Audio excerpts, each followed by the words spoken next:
Bonjour à tous, ravi de vous accueillir aujourd'hui. Je suis en compagnie d'Antoine et de Patrice, comme vous l'aurez peut-être vu dans la description de cet événement. Antoine est le fondateur de New Deal qui a fait parler de lui ces derniers temps puisqu'il a été racheté par un grand groupe. C'est une des raisons pour lesquelles on l'interviewe aujourd'hui. C'est parce que voilà, dans la French Tech, on parle beaucoup des exits. Là, c'est l'occasion d'en savoir un peu plus de l'intérieur sur une de ces exits très récentes. Et ce qui nous paraissait aussi très intéressant, c'est de faire intervenir Antoine aux côtés de Patrice. Patrice qui est en fait je ne sais plus si tu étais le premier business angel, Patrice, dans l'histoire de New Deal, si tu étais arrivé en tout premier, mais en tout cas, Patrice a fait partie de ces investisseurs essentiels aux histoires de certaines startups qui sont assez emblématiques de ce qu'on appelle le smart money et qui chez Angel Square est vachement important, qu'on prône vraiment au quotidien dans la French Tech. Le smart money, c'est la capacité qu'a un investisseur quand il investit dans une startup à apporter autre chose que de l'argent. Ce qu'on appelle, c'est autre chose, c'est de l'expérience, du réseau, des conseils stratégiques, etc. Et évidemment, dans le cadre d'une exit, le smart money a tout son sens. Et pour des jeunes entrepreneurs, c'est souvent décisif d'avoir à ses côtés des business angels plus aguerris. Donc voilà, donc l'idée, c'est d'échanger avec Antoine et Patrice. Antoine va nous raconter l'histoire de New Deal. Patrice va intervenir également pour dire ce que lui a apporté, etc. Voilà, donc Antoine, je te propose peut-être de commencer, de nous pitcher New Deal en 30 secondes, et ensuite de même avec Patrice, et ensuite on commence. Alors juste un petit mot pour les spectateurs. Vous pouvez poser vos questions dans l'onglet Q&R, questions-réponses, ou dans le chat. On y répondra avec plaisir. Voilà, vous pouvez les poser dès maintenant et puis on y répondra le moment venu. Antoine, je te laisse la parole. Ouais, ça marche avec plaisir. Bonjour à tous. Le pitch de New Deal en 30 secondes. New Deal, c'est une solution paye RH nouvelle génération. C'est-à-dire que là où traditionnellement on demandait aux entreprises de collecter les éléments qui permettent de réaliser le bulletin de paye, donc les congés, les notes de frais, les absences, etc. Nous, on va carrément déployer notre solution en SaaS auprès des salariés avec un espace employé. On a des workflows de validation qui permettent aux responsables de l'entreprise, aux managers de valider l'ensemble des informations, ce qui fait que quand ces informations arrivent pour la production du bulletin de paye, elles sont validées, sécurisées, et donc on évite des allers-retours à ce moment-là sur la production du bulletin de paye. On sécurise tous les éléments du mois et on accélère in fine la production du bulletin.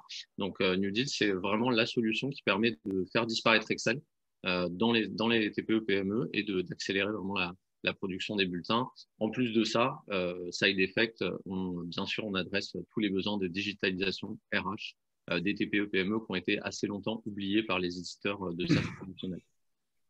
Voilà. Tu as ton micro coupé, Charles. Je sais pas si tu as intervenu. Oui, désolé. Oui, j'ai dit OK. Merci Antoine pour le petit pitch. Patrice, tu nous fais la même chose sur ton parcours? Alors, moi, j'ai fondé ProEPCE en 2000, donc première génération de la tech, on va dire.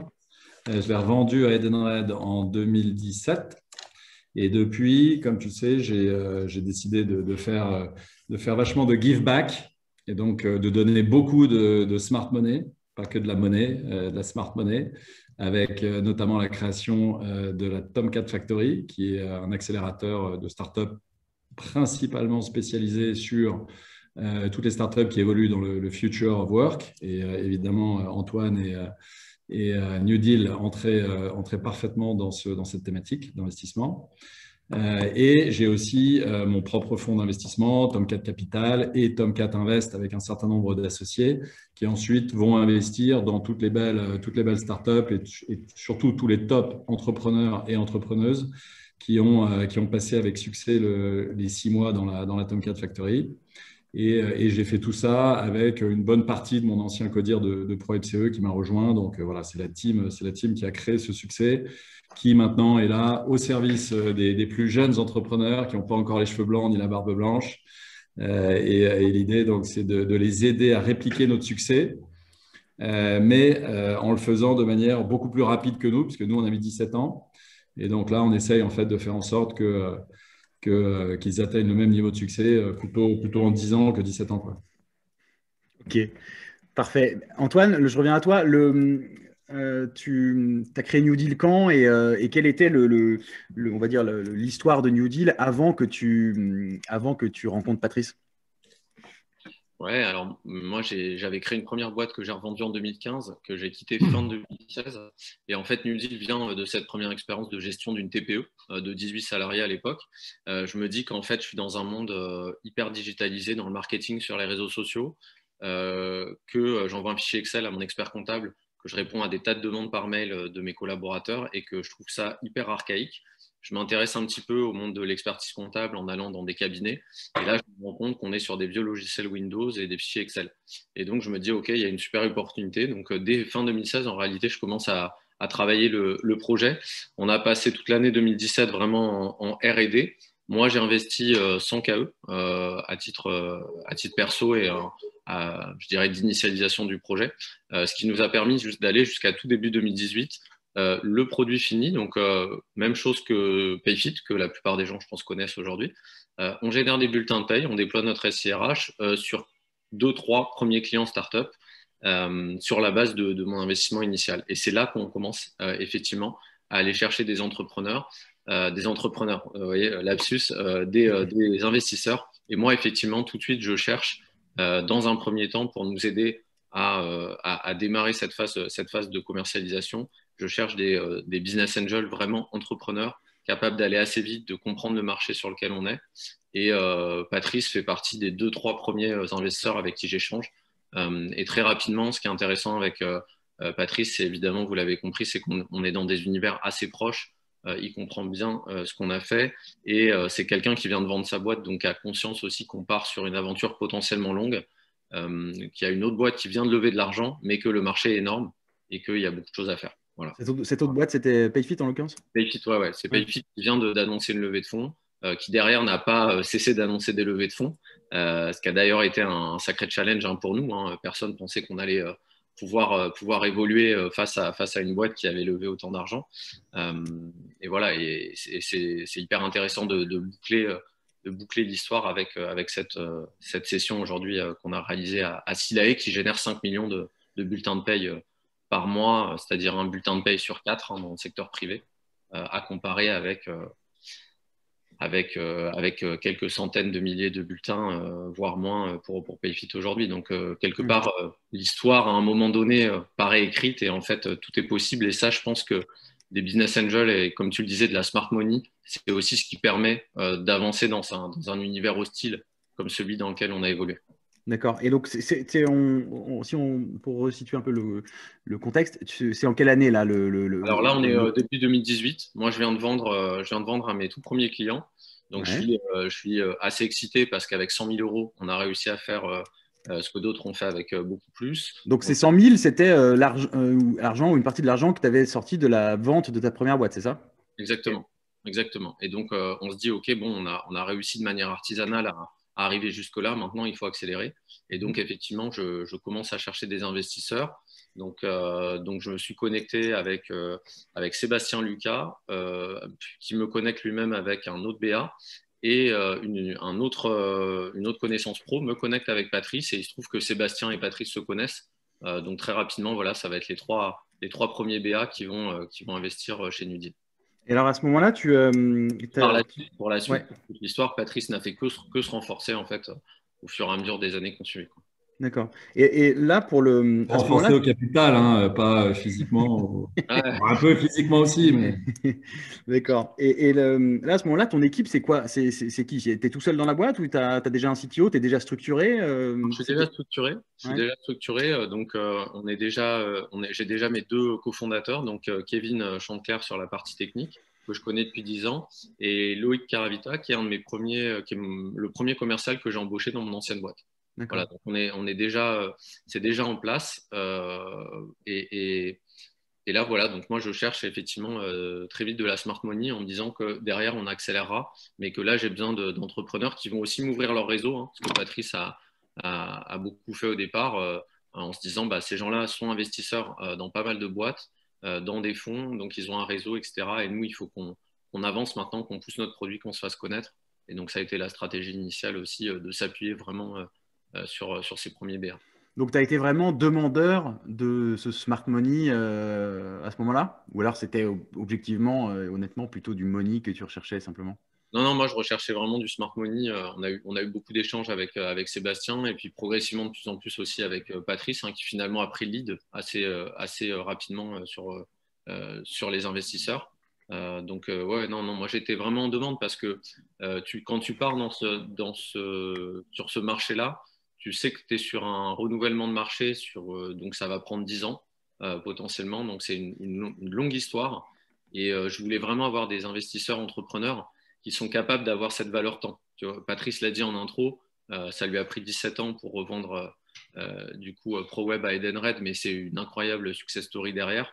Et il y a plein d'étapes. En 17 ans, il y a des tonnes d'étapes. D'ailleurs, je crois que Patrice, tu les racontes assez bien dans le livre que tu as publié. Et du coup, moi, c'est ça que je recherche. Je recherche des gens qui comprennent qu'on n'est pas là pour faire un flip en 2 ans, qu'on part sur un sujet extrêmement complexe, extrêmement long, mais par contre sur un marché énorme. Comme je le disais, il y a plus de 25 millions de salariés privés et publics confondus en France. Donc potentiellement, on est sur un marché énorme puisque la paye est un élément de base, entre guillemets, un bulletin de paye, on en a tous besoin. Mais derrière, il y a effectivement l'interface RH et des tonnes de services qu'on peut connecter derrière.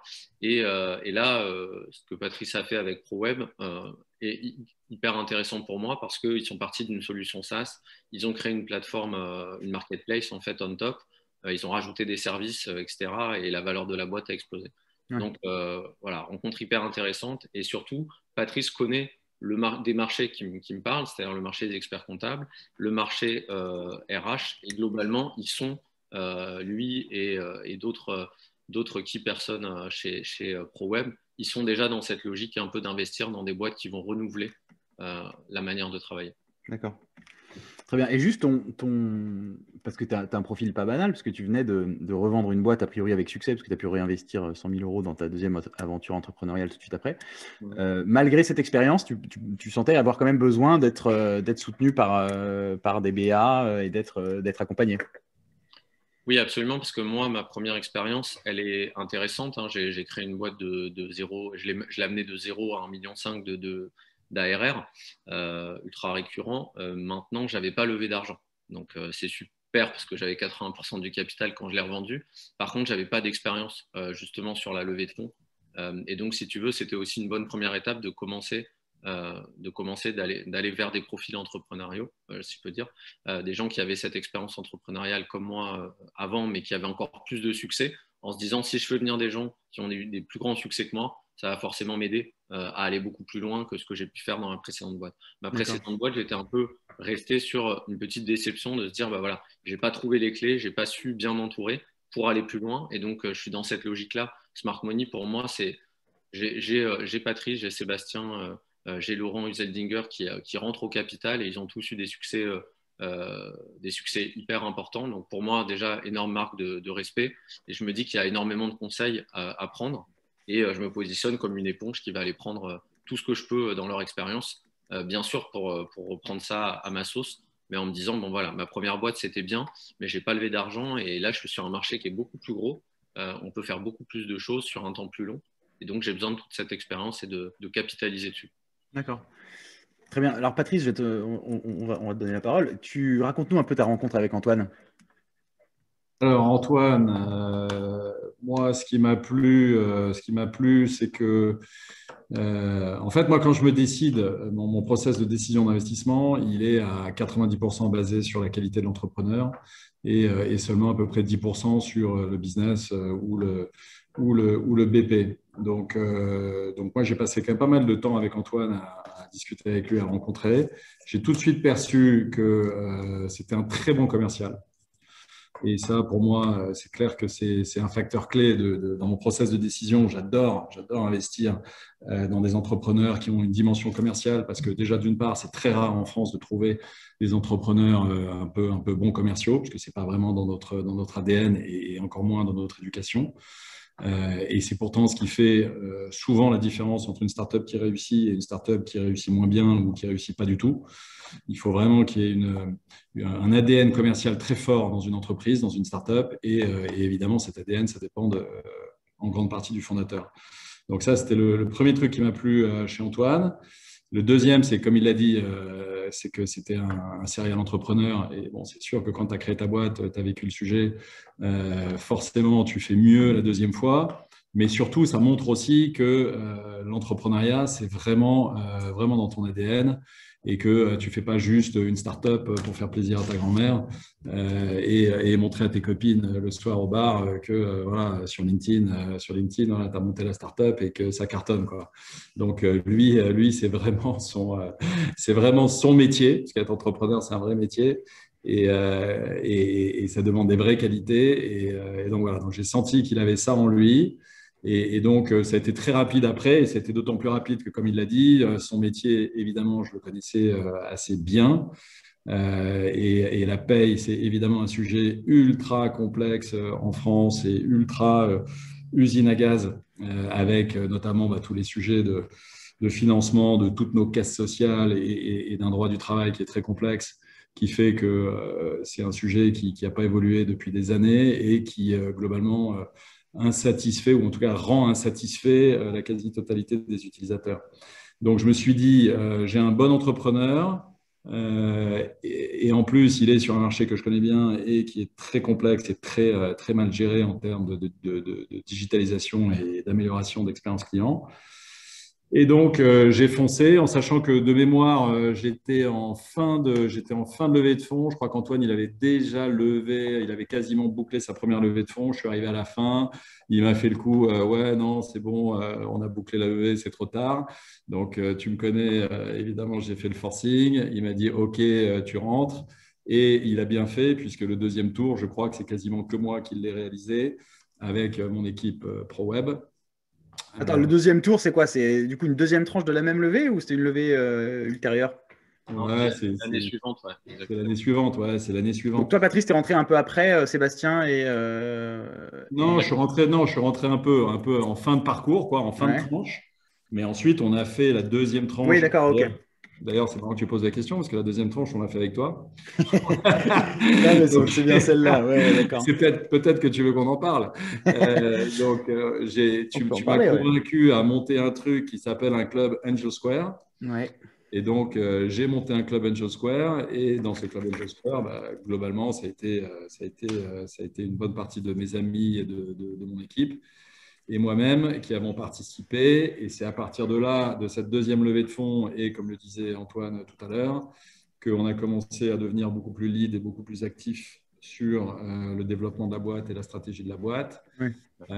Et c'est là notamment qu'on a fait ce fameux séminaire qu'on avait proposé à Antoine de mettre en place pour faire un peu un brainstorming avec l'ensemble de l'équipe. Et là, j'ai fait intervenir mon ancien CTO et CPO de ProWeb, Pierre, qui est d'ailleurs maintenant le CEO de la Tomcat Factory. Et c'est là qu'on a eu l'idée de génie qui a permis à Antoine de pivoter et ensuite de se vendre à Silae. Et donc, cette idée de génie qu'on a eue collectivement, mais tu diras, Antoine, qui l'a eu réellement, mais je préfère… Je laisse Antoine raconter l'histoire de ce séminaire qui a eu un impact très fort sur Antoine et sur l'avenir de New Deal. Ouais, vas-y, Antoine, on t'écoute. Non, mais donc déjà, c'est vrai qu'hyper intéressant maintenant que tu en reparles, Patrice. C'est vrai que tu batailles un peu, on te rajoute dans le premier tour, alors qu'effectivement, ce n'est pas forcément prévu sur un petit ticket. Et juste, c'était un tour de combien? Enfin, c'était une levée de fonds de combien approximativement? Un tour de 300, de mémoire. 300 000 avec donc 3 BA in fine, quoi. Ouais, c'est ça, exactement. Okay.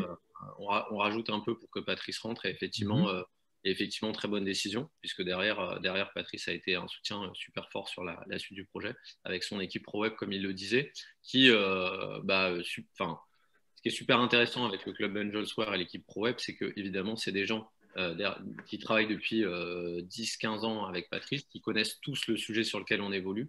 Et donc, si tu veux, on ne passe pas par des longues discussions où tu dois expliquer ton sujet, etc. Ça va très, très vite. Donc ça, effectivement, ça a été une grosse valeur pour nous.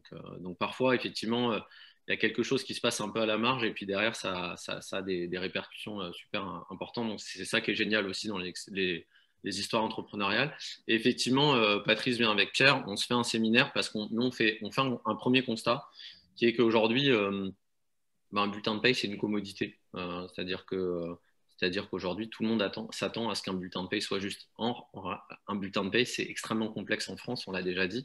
Vous voyez probablement tous les lignes sur votre bulletin, mais il faut savoir qu'il y a des milliers de calculs derrière. Maintenant, c'est pas ce qu'on peut le plus facilement valoriser. Ce qu'on va le plus facilement valoriser, c'est ce qui est en amont du bulletin de paye et en aval. Et nous, on constate avec mes associés que à 90% dans le process de vente, c'est tout ce qu'on propose autour du bulletin qui est super important. Et effectivement, donc là, on se fait ce séminaire d'équipe en se disant, bon, les gars, pour nous, le modèle, il est pas bon parce qu'en fait, on passe 90% de notre temps sur le moteur de paye, 10% sur vraiment l'interface, et pourtant 90% de la valeur perçue par les clients, elle est sur ces 10%. C'est seulement ces 10% de temps de travail qu'on passe sur une année. Et donc, on se fait effectivement un petit séminaire interne pour se dire, OK, qu'est-ce qu'on fait, quoi? Est-ce qu'on continue comme ça ou est-ce qu'on évolue? Et effectivement, donc on a des échanges. Tout le monde prend la parole, Patrice présente son histoire, le fait que effectivement le début de ProWeb est lui-même c'est un pivot, hein, le tout début de ProWeb, tu le racontes d'ailleurs dans le livre, Patrice. Donc on reparle de tout ça et on en arrive effectivement, je ne sais pas si tu te rappelles Patrice, on a Yann, notre ancien expert paye, qui nous dit ouais, en fait, le meilleur moteur de paye en France aujourd'hui, c'est Silae. Donc, nous, on avait notre propre moteur de paye, hein, tout comme Payfit a son moteur. Et il nous dit ouais, ce qui serait incroyable, mais bon, ça me paraît totalement infaisable, un peu fou. Ça serait qu'en fait, on puisse se connecter directement au moteur de paye de Silae. Et alors là, ça serait incroyable parce que tous les gestionnaires de paye de France gagneraient 50% ou 60% de productivité.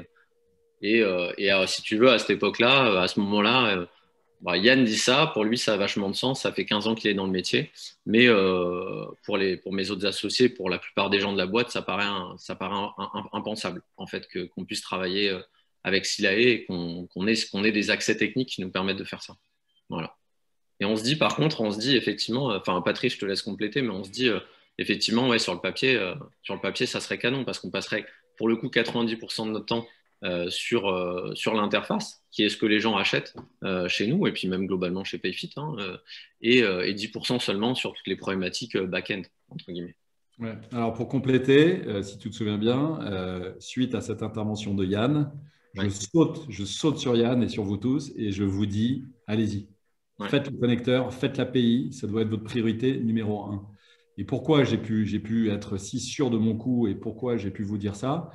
Je vous l'ai expliqué d'ailleurs, c'est parce que nous, en 2010, 2011, 2012, on a passé notre temps à faire des API. D'ailleurs, le terme API n'existait même pas à l'époque, ça s'appelait des web services. Donc, on faisait des API sans le savoir, comme M. Jourdain. Et c'est ce qui a créé beaucoup de valeur à ProWeb quand on a commencé à créer des API avec Amazon, avec Ticketnet, avec Cdiscount et avec tous les acteurs de l'e-commerce. Et donc je prends la parole et je te dis, vas-y, fais-le. Il faut absolument que ça soit fait. Et si tu le fais, si tu réussis, tu vas voir que ça va vous faire passer dans une autre dimension.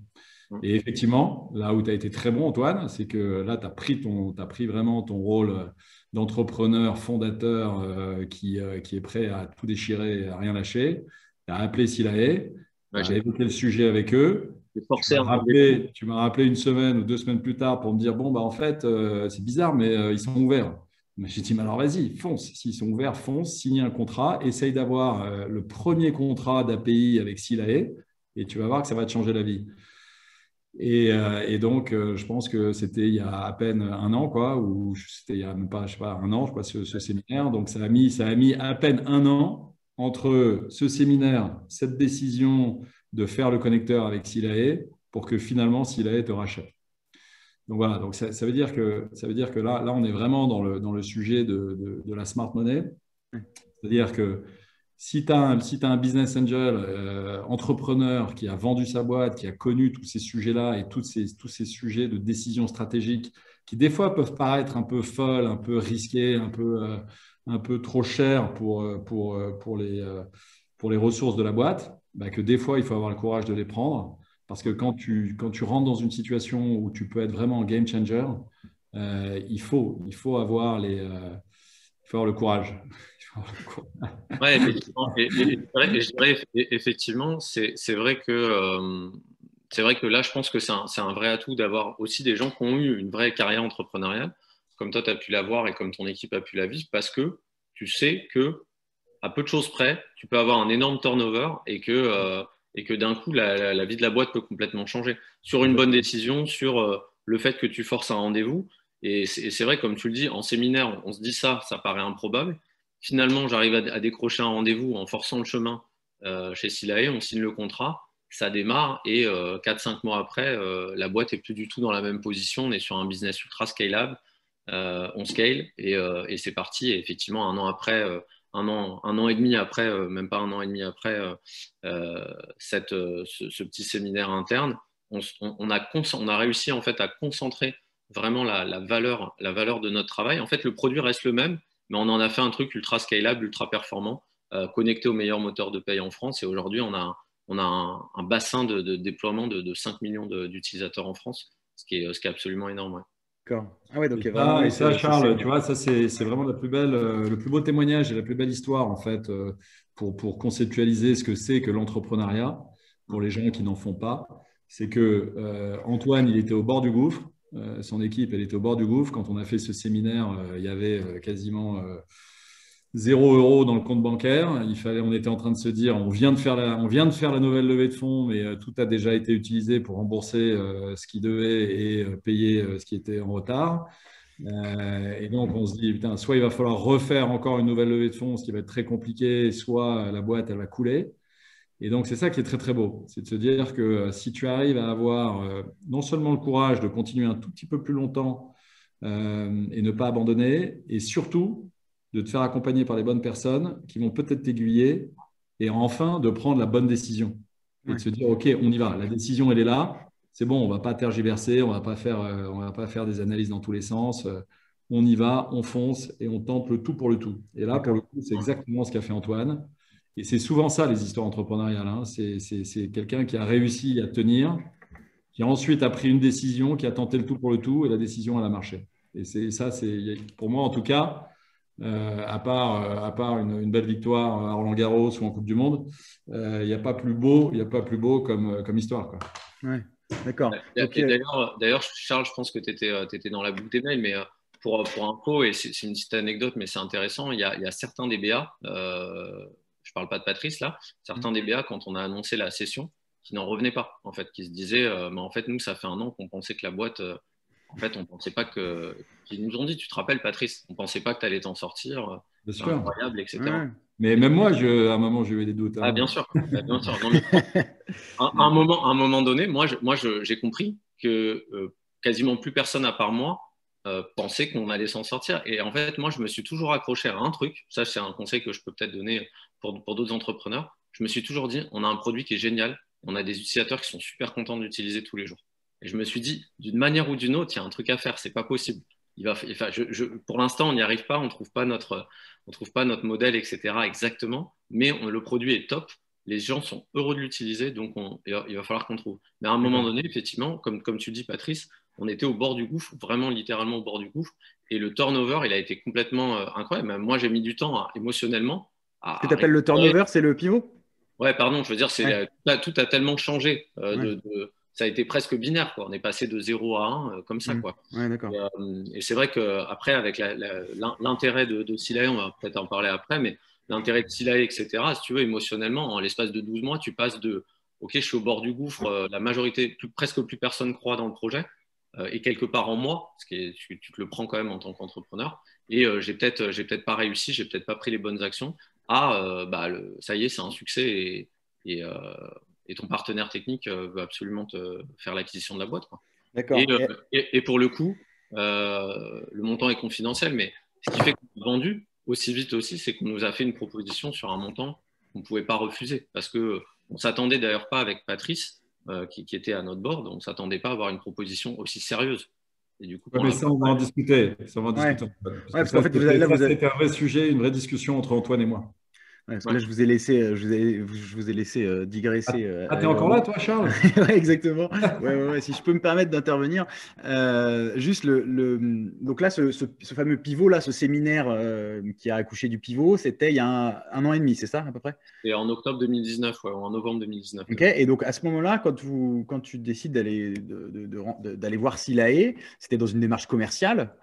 Vous aviez déjà en tête de peut-être leur vendre la boîte, ou c'était complètement lointain, ou vous y pensiez même pas? C'était quoi l'état d'esprit à ce moment-là niveau exit? Est-ce que vous aviez déjà un plan d'exit en tête, ou vous essayiez juste de pas mettre la clé sous la porte, quoi? Non, moi j'avais un plan business, c'est-à-dire que eux faisaient déjà des millions de bulletins de paye. Mhm. Ils n'avaient pas ce qu'on proposait. Et donc, tout simplement, pour Patrice, pour moi, c'était hyper simple. C'est quand j'ai été les voir que j'ai mis le pied dans la porte. C'était, en fait, les gars, on peut potentiellement, on pourrait doubler le chiffre d'affaires de Silae si on bosse ensemble. Euh, enfin, voilà, pour le synthétiser en une phrase, tu vois. Et de se dire, il y a un énorme potentiel si on arrive à bien bosser ensemble. Et toi, Patrice, tu étais pareil qu'Antoine, ou tu avais une idée derrière la tête à ce moment-là? Non, alors moi, c'est là-dessus qu'on a eu une longue discussion avec Antoine, qui date, d'ailleurs, c'était juste avant Noël, je crois, Ouais. où moi, en fait, j'ai essayé de convaincre Antoine de ne pas vendre. Parce que, en fait, pour moi, quand ta boîte, quand tu as vécu les trois premières années les plus difficiles et que ta boîte, elle commence enfin à décoller et à scaler, c'est pas le moment de vendre. Tu t'en as bavé pendant 3 ans et là, tu sais que potentiellement, tu es parti pour 10 ans, 15 ans ou même plus de croissance. Tu te dis, il faut quand même que j'en profite et il faut que je tire le maximum de mon idée et de tous mes efforts de ces 3 premières années extrêmement difficiles. Donc moi, j'ai essayé de convaincre Antoine. J'étais dans le lounge Air France, je me souviens, avant de décoller.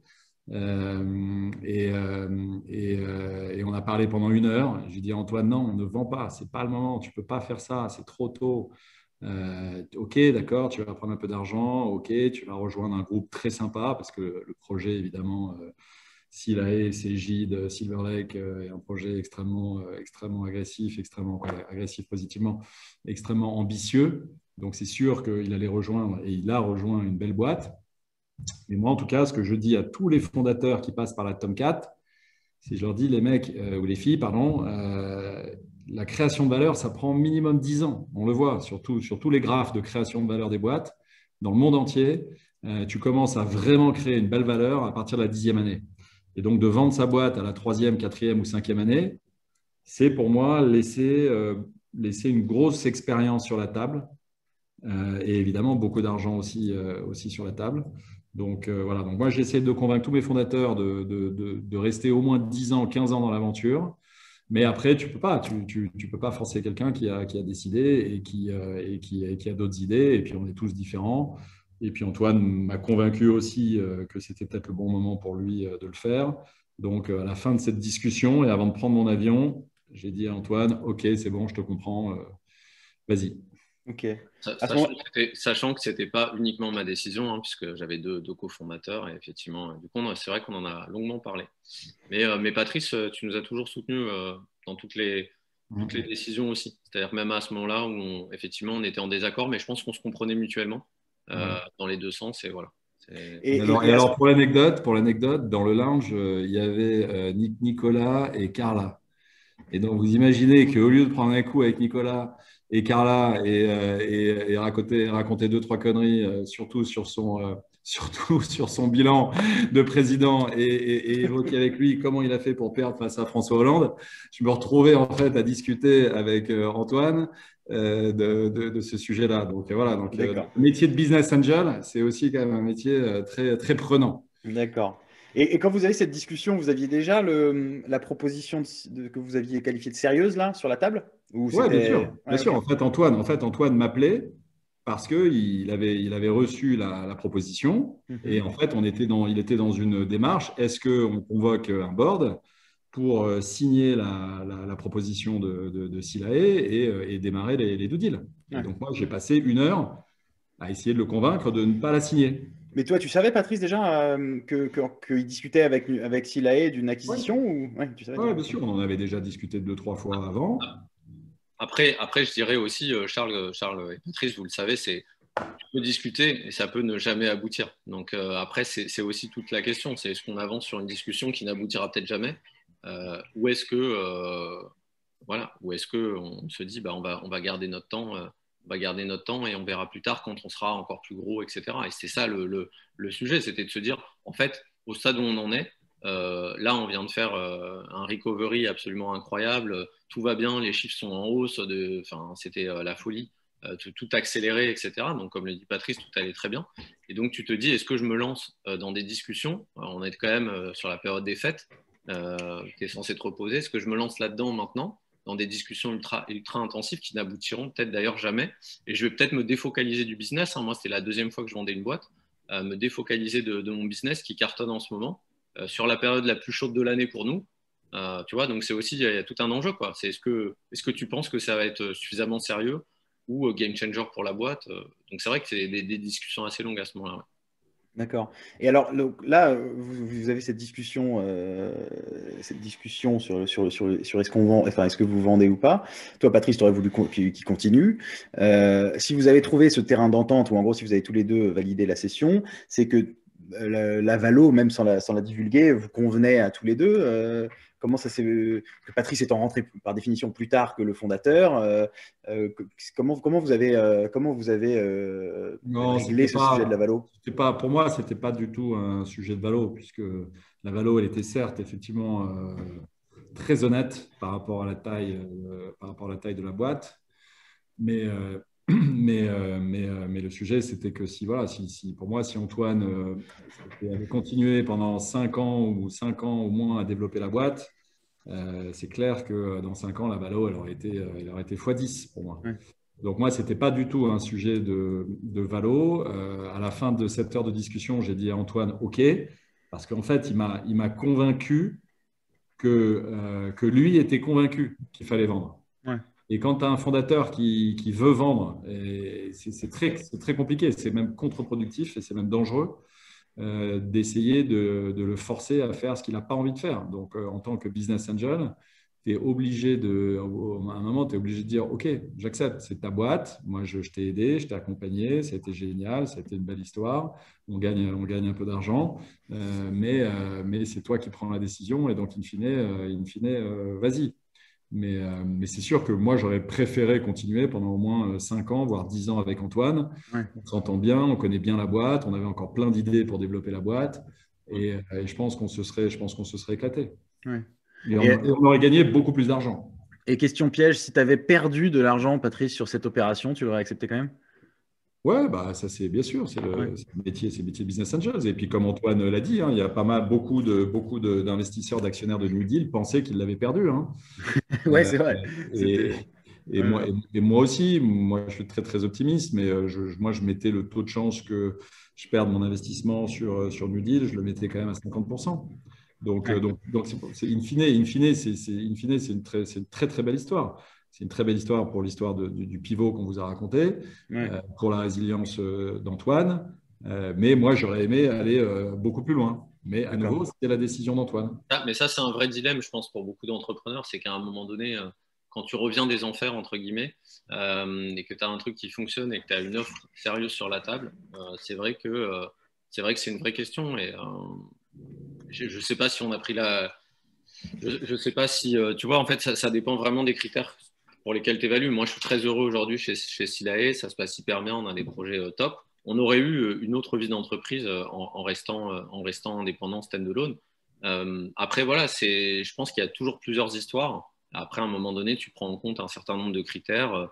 Moi, j'ai l'avis de mes cofondateurs, j'ai ce que l'équipe avait vécu, etc. Parce qu'il y a on a quand même des employés qui sont restés avec nous, alors qu'on comme on l'a dit, hein, on est passé dans des situations très chaudes. Et donc, c'est vrai que tu prends un peu tout ça en compte. Mais je suis d'accord avec Patrice. Par contre, je rejoins vraiment Patrice à 100% sur le fait que je pense qu'il faut vraiment 10 ans pour sortir vraiment toute la valeur d'une entreprise. Et il faut quelque part aussi tout ce cheminement qui va t'amener à ce qu'on appelle l'expérience, à faire des pivots, des mini-pivots, à comprendre des choses. Tu commences ta boîte en disant que tu adresses un pain. Finalement, tu te rends compte, moi je le vois maintenant parce que je regarde des pitchs, des decks d'entreprise et je vais peut-être investir dans un ou deux projets là. Bah, je me dis en fait, tu vois, il y a un projet où ils m'ont présenté un pain et en fait, je vois un pain beaucoup plus gros qu'ils peuvent adresser. Et donc, tu te dis toujours, bah, c'est vrai que si tu étends le nombre d'années, tu vas être capable d'adresser des pains différents, Ouais. connexes, voire peut-être plus importants. Et c'est ça qui augmente la valeur de ta boîte aussi. Ouais. Ok. Donc là, oui, justement, parce qu'on va commencer à conclure l'entretien. Donc là, Antoine, tu es toujours actif chez Silay depuis le rachat de New Deal. Oui, absolument. Et c'est quoi le plan du coup pour toi? Ou je sais pas, tu as peut-être une durée d'engagement avec eux. Comment ça se passe? Ouais, moi, le plan, c'est que je suis en charge de la nouvelle offre du coup SIRH de Silay, donc New Deal qui va devenir Silay RH. Et donc, j'ai pour mission de déployer du coup New Deal Silay RH auprès des plus de 4500 cabinets d'expertise comptable et professionnels de la paye avec qui on travaille déjà. Mais la particularité, c'est qu'on le déploie directement auprès des entreprises, donc de toutes les TPE-PME françaises. Mais on se sert du coup de l'expert comptable qui nous recommande, qui nous fait les mises en relation, qui est prescripteur en fait de la solution. Donc c'est hyper intéressant parce qu'on a une stratégie de vente en direct, mais à travers notre canal existant. Voilà, donc je suis en charge de tout ça et donc c'est comme le lancement d'un nouveau produit en interne, sauf qu'on a les moyens d'un groupe établi, rentable et qui a une énorme réputation sur le marché de la paye. Voilà. Ok. C'est excitant, l'équipe grossit.